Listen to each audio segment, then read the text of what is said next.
Welcome to Murder Trails, presented by Jack Sim and Crime Tours Australia.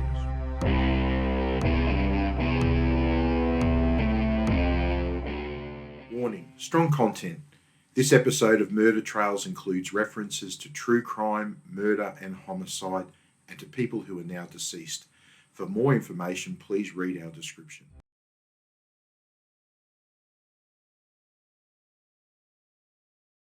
Welcome to Murder Trails, Episode 6, The Cat Lady Murder. I'm Jack Sim, owner of Crime Tours Australia and Ghost Tours Australia, and joining me today is Emma and Hannah, my dear friends.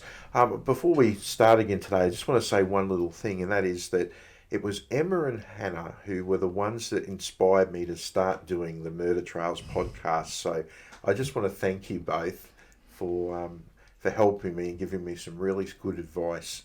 So I think we were drunk, actually. I think we were all drunk at the time. You're very welcome, Jack. Thank you for doing it.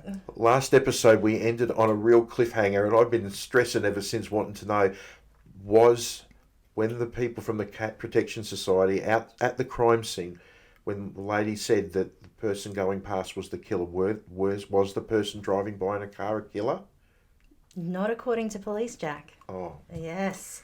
So here's what we know so far. Kathleen's killer likely knew her, likely knew that she lived alone. It's unlikely that there would be any eyewitnesses to this crime because of how dense the garden was in front of Kathleen's home. Right.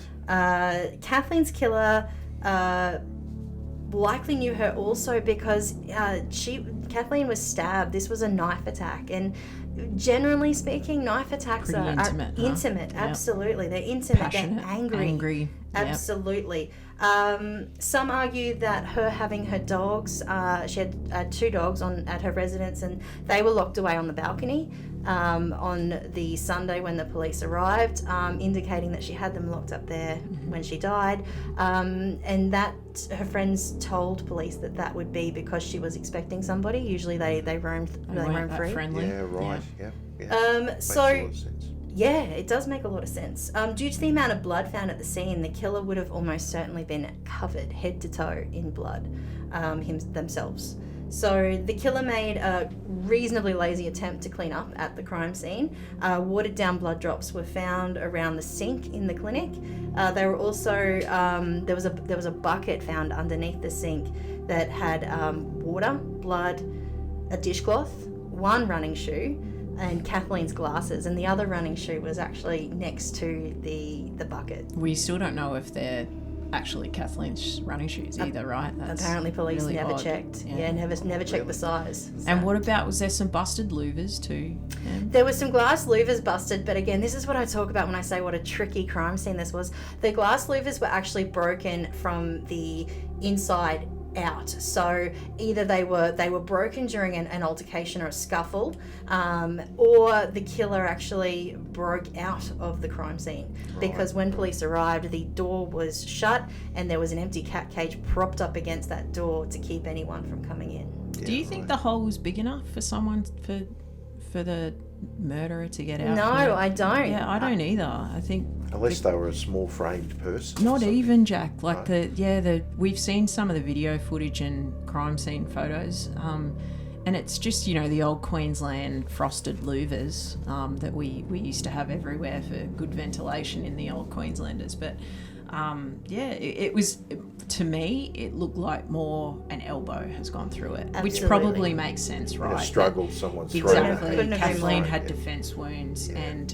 whoever it is, their elbows gone through the louvers. And I put a lot of thought into that point, actually, Han, because the surgery itself, that was the only side that had louvers, that had windows. Because I thought to myself, I saw the crime scene footage, and I thought to myself, well, that's not big enough for an adult to get out of. And I thought, well, maybe there's another side with windows, but there isn't. So that is the window, the louvers that they're talking about, that we've seen in the footage. That is where apparently someone broke out of. Bit of comical relief here. There has been some theories that a cat actually killed Kathleen. Would you believe? Did you read about that one? I did read about that one. I read it. I quickly dismissed it. What did you think? Did you? Oh, look, I get the I get the logic behind it. But yeah, it's Because of her Cushing's disease, a cat scratched her Yes. 52 I times. see. A really angry cat, obviously, and that would make sense too about the smaller gap with the cat escaping. And also, really interestingly, there was a lot of blood in that crime scene, and yet no footprints, which is just super weird. Not a single Super footprint, weird. except for So- Kathleen's, apparently. Yeah, so that's what people were speculating. It reminded me of the staircase, right? With the owl theory. That someone's. I did appreciate the thought that went Me into too, that me theory, too. though. Like, for example, the wound was on, I think, I might be making this up, but the wound was on, say, the right side of Kathleen's neck, and she was left-handed, so she would have picked the cat up to immunise it and cradle it on that shoulder, and that's the shoulder that the cat would have got stuck into when it went berserk. So they thought about It it. did, but look, the science debunks it all, right? And the autopsy has confirmed that she has been stabbed by a sharp implement is That never said- found, actually. A cat would have fit out those windows, just saying. Absolutely, A cat they would would have, have, a cat and would have not been able left to escape. footprints. Fascinating theory. I don't put much weight in it. No.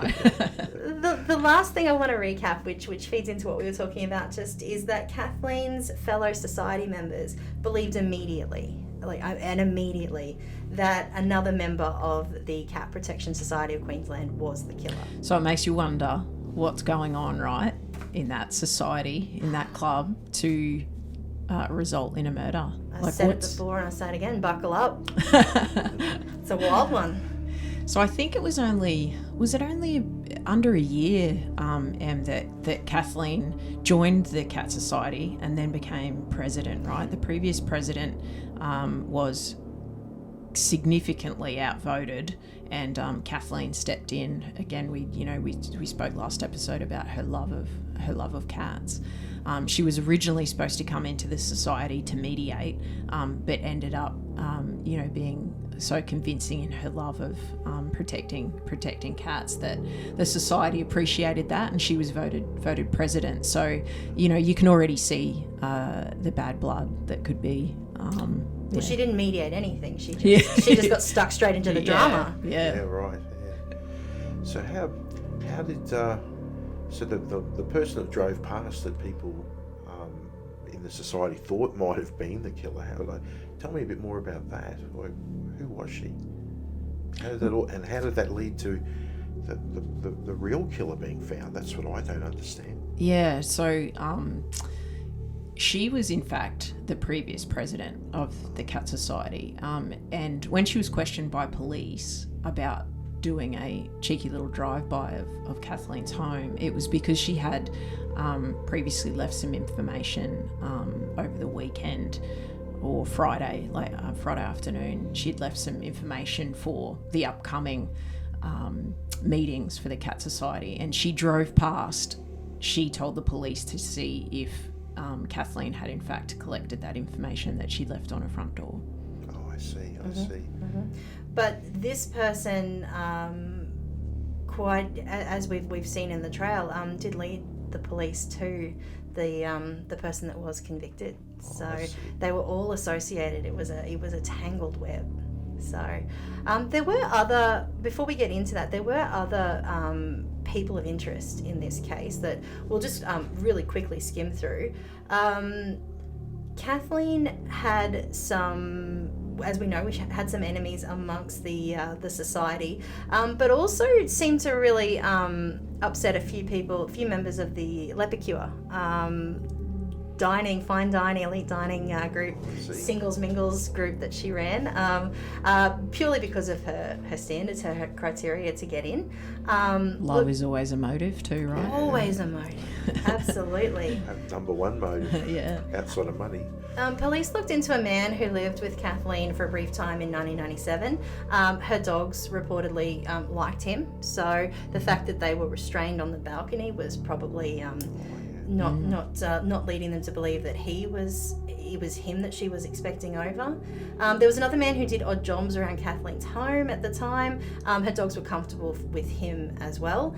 But other than that, there weren't a lot of men in Kathleen's life other than associates with the Cat Protection Society. And it's worth mentioning too, just quickly, that when Kathleen was talking to friends, she actually mentioned that she thought she was being stalked. That she thought someone That's right. was. Yeah. I think she mentioned one time she actually smelt smoke coming from the back of her property. So she was, speculating obviously that someone was watching her and smoking while they were doing it. Her property backed onto a large reservoir. I see. Yeah, like a reserve kind of yes, thing. yeah. A reserve, yes. Yeah, I can imagine the environment she was living in too, surrounded by trees and bush and the whole world in a way, like, it kind of makes your mind a little bit exposed, I think, to fear as well. Like, it's not like you're a big open yard or something where you can see people around. Like those, it's great to live in sort of an enclosed environment with lots of big leafy trees, but it also can kind of bring your world in too, around you. Yeah. There were cars reported outside of Kathleen's home on the Friday, the 27th of March. One was a resprayed dark Ford Falcon station wagon. The other was a small blue car that was there apparently at around 6 p.m. that night. Members of the Cat Protection Society actually did own similar cars. So the police definitely had a job on their hands eliminating. But I guess that this leads us to why the police were so quickly interested in the Cat Society. And speaking of eliminating, right, they back to the blood. When they've done the forensics on the DNA, they identified that these particular drops that they found were male, which quickly ruled out obviously our driving past suspect or person of interest that was alleged by the Cat Society themselves. And narrowed it down to males in both Kathleen's life and also surrounding the Cat Protection Society. And what was super interesting about that blood, just a little tidbit, is that it couldn't be explained away as having been there before Kathleen passed, because the male blood and Kathleen's blood were actually mixed. They were mingled, so they were both injured at the same time. At the same time. Yeah. So, how did they end up focusing in on an actual suspect? Well, close scrutiny of the old president of the Cat Protection Society actually led them to another person of interest, another woman who was on the police radar already, because the police found an article in the Courier Mail where this particular woman posed with a picture of a Seal Point Siamese cat, which the police again were looking out for that particular cat as well, particular type of cat. And the police read the heading, which said something along the lines of Psychic Church join the hunt to find Kathleen Marshall's killer. The reason they were looking for that cat was because there was that person called John Wilson whose name was in Kathleen's diary, and they hadn't yet identified who that was. Correct. Gotcha. John Wilson never came forward, so the police were asking for him to make himself known, but But the no Spiritualist Church became involved then in this. What do we know about Spiritualist Church? They're one of my favourite organisations associated with ghosts and the hereafter. They came about in America in the late 19th century and then spread worldwide. They have a strong belief in the ability to be able to speak with the spirit world and the beyond using prayer. They believe it is a Christ-given a Christian ability. A very beautiful sort of religion in its own way. People are very passionate, though, about their ability to be able to reach the hereafter, see the future, be able to find out what's going to happen to people. Most people in the church believe they have some sort of psychic ability. Interesting. Good for them. Yeah. So a close connection between the Cat Society and the Spiritualist Church, right? Well, I don't want to put down the Spiritualist Church, but they're very insular organisations in many ways. The Spiritualist Church, I shouldn't say that. They're a very welcoming group, but I think in the 1990s, Spiritualists they were a shade of their former self.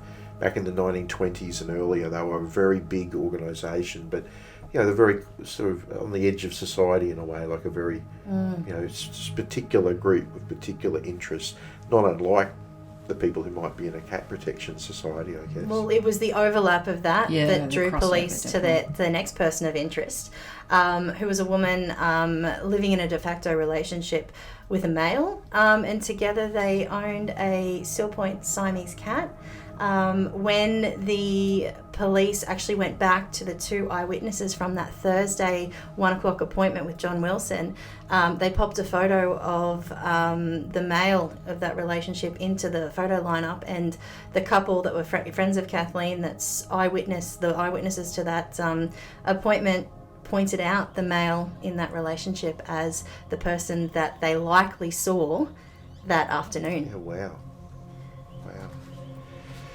What do we know about him?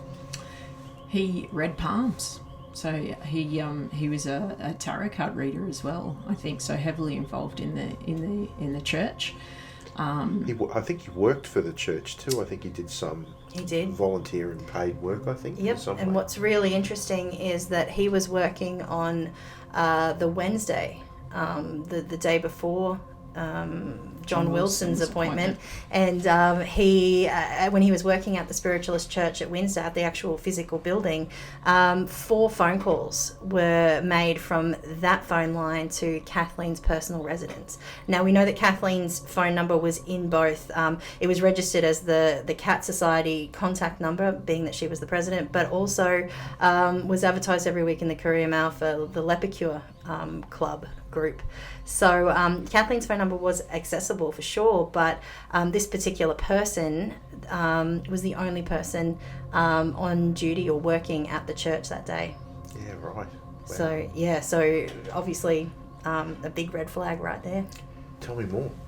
Tell me more about him, and like how rapidly did he become focused on by police? Was he the one that should have been on focus by the police? Well, what's interesting is that he and his partner had both applied to become members of the Cat Protection Society. His partner was approved, but his application was not. So interesting in that the police thought that perhaps that was a motive. A motive, yeah. But there's way more to it than that. During interviews, because police did interview him, and they've described this gentleman as being really DNA aware. Wouldn't drink, wouldn't use the bathroom, wouldn't do anything. Certainly wasn't giving up any kind of blood sample for the police to continue their investigation and to rule him out. He was also a really slight man too, so they drew connections between the wounds on Kathleen. If you remember, I was talking about the stab wounds, how they were only really shallow, and they were saying it would either be a weak man or a female. So he certainly had the stature that would fit that. Yeah, right. The only thing going against him is that he has some pretty decent alibis. He does. For the time, for the Thursday afternoon, the Thursday evening, the Friday day, Friday afternoon, Friday evening. So the weakest alibi that he had was the Thursday night from about 11 p.m. He had a guest over. That guest left on the Thursday night, and he and his partner went to bed. And she can't account for him after 11 p.m. because she was asleep. And supposedly so was he. He was there the next morning. So that was the window police really honed in on, the Thursday night after 11 p.m. He likely got out of bed and made his way over to Kathleen's residence. That's what they think, right? But the other part too that again throws this case in another direction is there was 11 sightings of Kathleen on the Friday. 6 different people. 6 different people saw her multiple times. So and the window, I guess, if that evidence would have been accepted, the window of her death is sort of late Friday afternoon to early evening. So remember, she had her Lepicure social gathering at Lisa's, which started at 7, and the last sighting of her on the Friday night or afternoon was around sort of 4:45. So there's kind of like a couple of hours gap there, right? And within that couple of hours gap, there's quite a strong alibi for this gentleman in question. And you mentioned earlier that she was wearing a white and blue sundress. Yeah. When spotted by an eyewitness at 10:15 Friday morning, she was found wearing that dress as well. I've never been able to dig up, I'm sure the police asked the question, but I've never been able to dig up what Kathleen was wearing on the Thursday. Safe to assume that it wasn't that though, right? Like she's put a different outfit on the Friday. Assumably. And had not got ready for the social gathering for the Lisa's restaurant. Right, Yeah. if she was wearing what she was wearing that morning, she wasn't dressed for dinner yet. But the light was on in her surgery when the police found her, so the light had been on. So I'm thinking if we're looking at that Friday evening, we're looking at around 6:30 p.m., which coincides with the same time that neighbours heard a scream coming from her house. Oh, They right. did. We might at this point take a quick break to hear from our sponsors. Discover Brisbane's criminal history. Join me, Jack Sim, and my team of guides as we explore Queensland's fascinating criminal past. Cases we explore include the Whiskey A Go-Go, the Betty Shanks murder, and the Vampire Killer. We have a range of different crime walks and coach tours. To book a tour, brisbanecrimetours.com.au or crimetoursaustralia.com.au. Look forward to sharing our dark past with you. Well, welcome back everyone. This is where it gets to me. I particularly find the next part, what happened next, is really quite fascinating. That forensics evidence we were talking about, police had taken numerous blood swabs from the crime scene. They took DNA evidence in the form of blood tests and other bodily material from over 50 people that were in Kathleen's circle in an attempt to try and use the latest technology of the time, which was DNA, to solve the case. Today, we all watch podcasts and shows about how police solve everything with DNA, but back at this time in 1998, Queensland was one of the world leaders in DNA research. The John Tong Centre here near where our studio is at Sunnybank, at Coopers Plains, was the John Tong Centre for Forensic Science, a branch of Queensland Health. It was named after a friend of mine, Dr. John Tong. He was one of the great forensic pathologists of Queensland, of our entire criminal history. An amazing and very wonderful man. Helped to create an institute dedicated to solving crime and providing the scientific background for testing in relation to prosecutions. And so we had some of the best sort of technology of the day anywhere in the world. And so police, they really didn't have, as we've talked about, they didn't really have a motive. They had a person now of interest, but they didn't have a motive. They didn't have a witness to the crime. They didn't have murder weapon, no weapon. So they thought, we're going to give this a red hot go. We're going to use DNA, and a lot of time and effort was put in to try and eliminate people. And virtually, from my understanding, everyone was quite willing to help. There were people, even those that may not have necessarily liked Kathleen, they wanted this. This was a terrible thing that had happened, and they wanted to be involved. But one person didn't, and that was the man who was ultimately convicted. Basically, police went to him on the afternoon of the 1st of July, a Wednesday afternoon. They requested that he provided them with blood for testing, and he refused to give a sample. Police then applied to a magistrate for permission to forcibly obtain one from him, and the magistrate refused the application.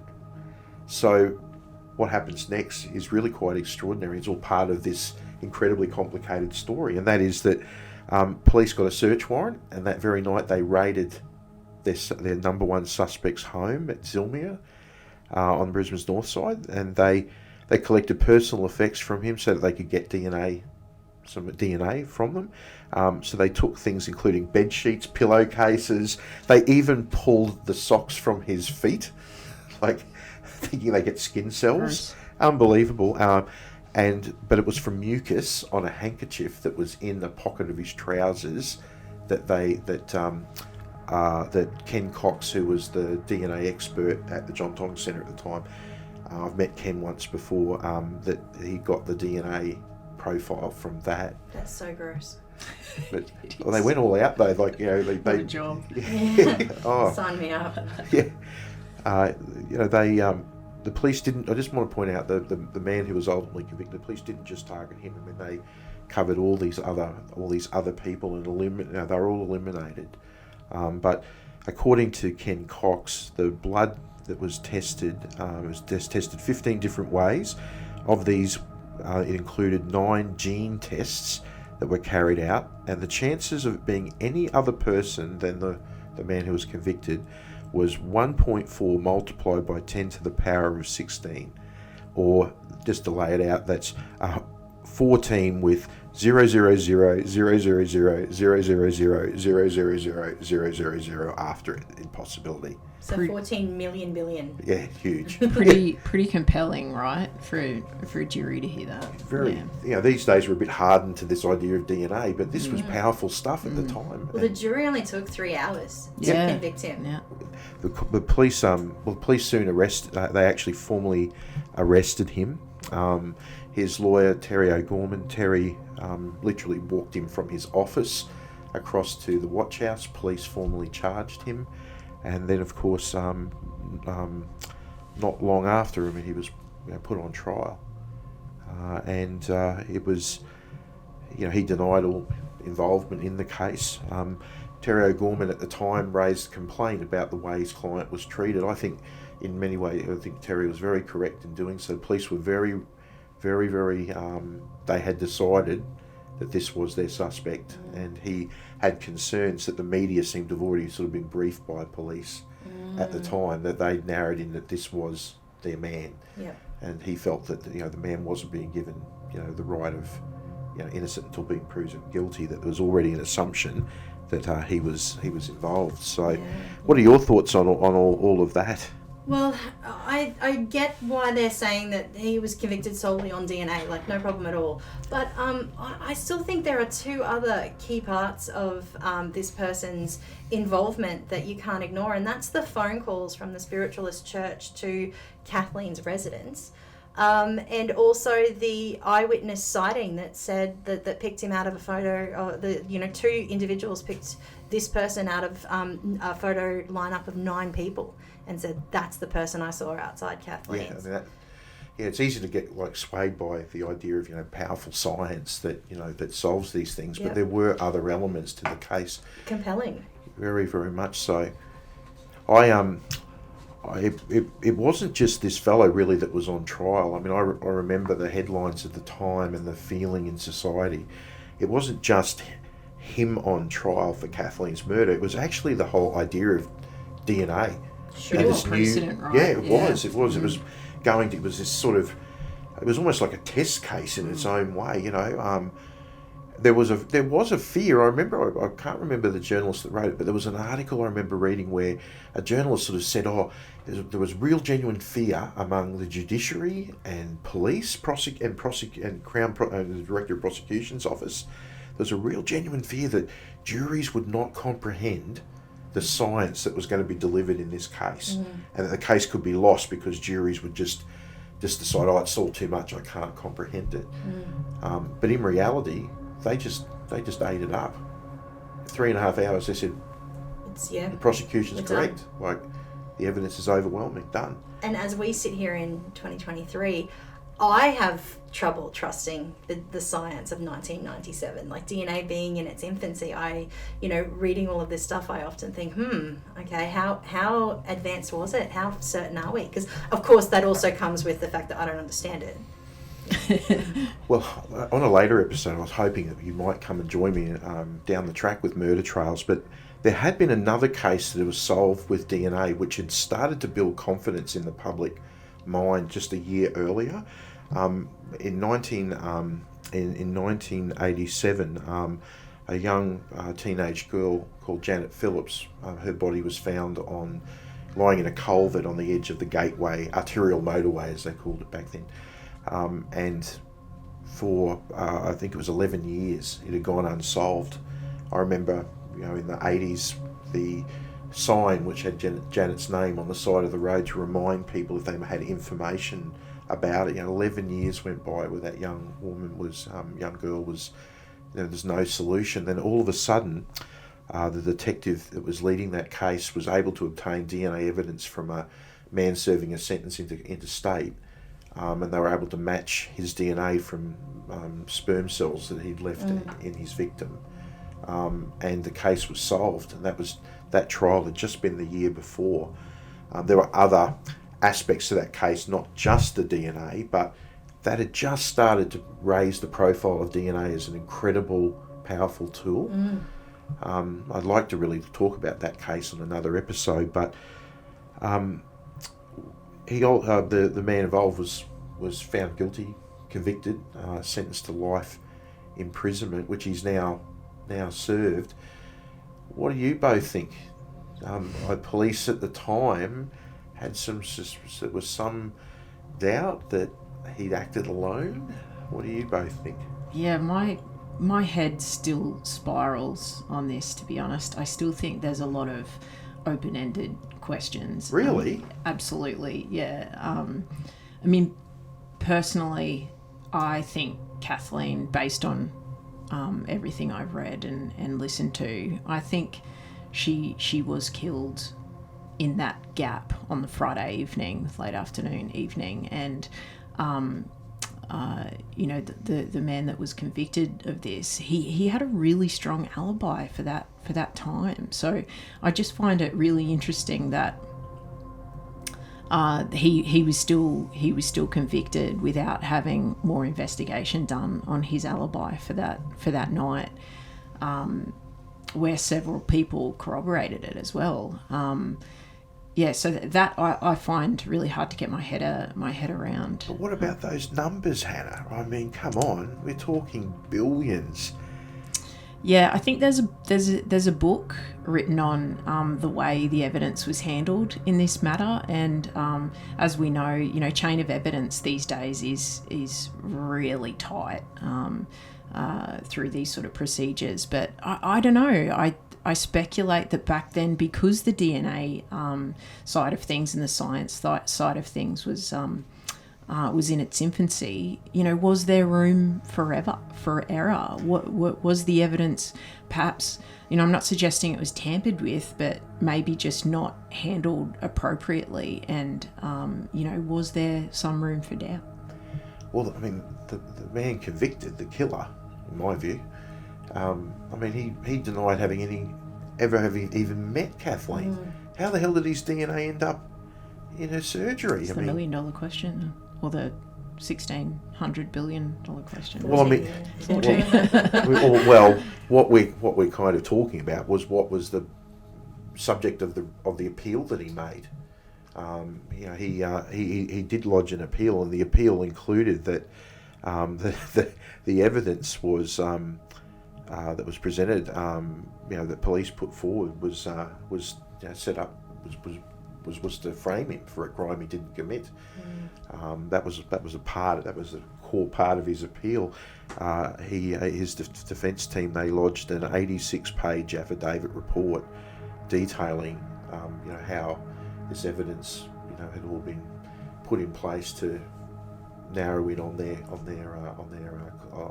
who the police thought was the person that had done it. That, to me, that's what bloody police do. That's their job, is to identify somebody and not fabricate evidence, but get the evidence that shows the person did the crime. I'm convinced he did it. Even that, but where did they get his blood from then? Well, that's right.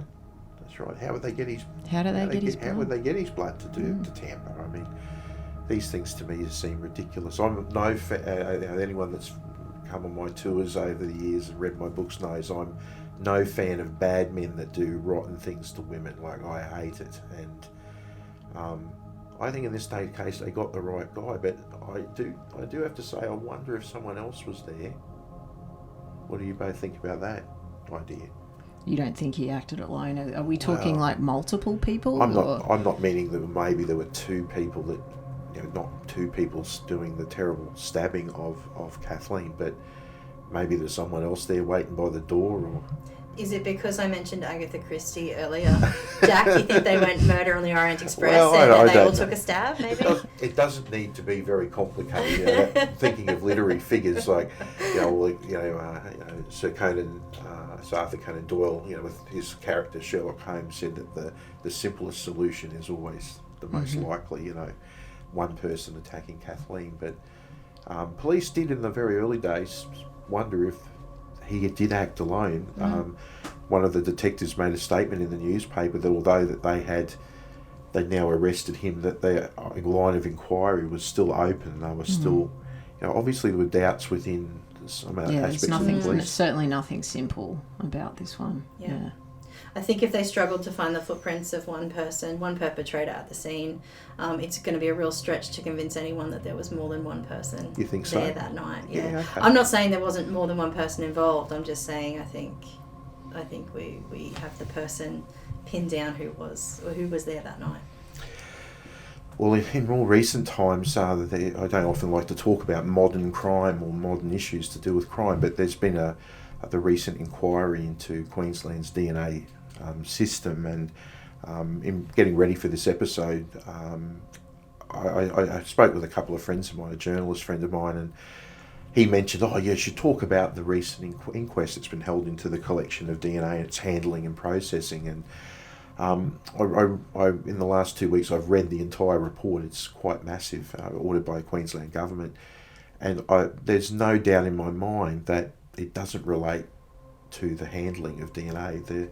The judge that oversaw the report looked back historically as far back as this era that we're talking about, looking at DNA, its collection, its handling and processing. And in reality, in the report that he's just brought down, this era was probably the best era of all for protection of of evidence and its processing and so on. Okay. There's very little chance, according to the judge, that very little chance that criminal cases like this have been compromised at any point over the last, say, 30 years. It's more the lower level type crime stuff, like the processing lab, the forensic centre looks after break and enters, material left in lower level crime that's been overlooked, not so much criminal cases.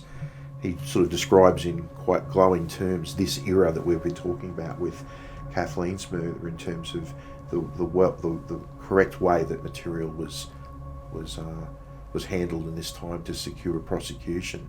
So it's interesting. There's that balancing act between. It is comforting. It's a balancing act. You tend to think, in the past maybe they didn't get things right, but it's interesting that recent report actually kind of says the opposite. That it's actually in modern times that we've become slacker and less inclined to do a good job. I've really enjoyed talking about this today. Is there anything else that you would both like to say before we finish up today's episode about it? There's still so much more, but Yeah. We've had to cut so much out, I know. We're lucky we've got a long car ride home, Em. Yes. Back to the good side. Mad chats, yes. It's the hardest thing when you're talking about historic crime is what do you talk about and share with an audience? What do you put into a book? What do you share on a tour? But I think we've done a pretty good job today. I hope everyone listening and viewing has enjoyed it. It's been my pleasure to have Hannah and Emma here today. Thanks for both of you for coming. Will you come back and join me again on another episode? Just try and stop us. Love to. Thanks, Jane. Lovely. See you all again. Thank you.